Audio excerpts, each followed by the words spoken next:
Copa America semifinal, সময়টা 2019 সাল। মুখোমুখি আর্জেন্টিনা ভার্সেস ব্রাজিল। ব্রাজিলের কোচ তিতে এবং আর্জেন্টিনার কোচ লিওনেল স্কলোনি। ম্যাচের শুরু থেকেই দুপক্ষ হাড্ডাহাড্ডির লড়াই হতে থাকে। এই ম্যাচটিতে ব্রাজিল টিম যেন জ্বলে উঠেছিল তাদের জিঙ্গা স্টাইলের সাথে।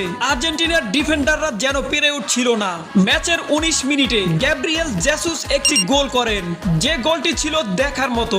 আর্জেন্টিনার প্লেয়াররাও টার্গেটে কয়েকটি শুট করে, কিন্তু দুর্ভাগ্যবশত সেগুলো গোল হয় না। ডি বক্সের মধ্যে লিওনেল মেসি একটি ফাউলের শিকার হলেও রেফারি সেখানে কোনো পেনাল্টিই দেয় না।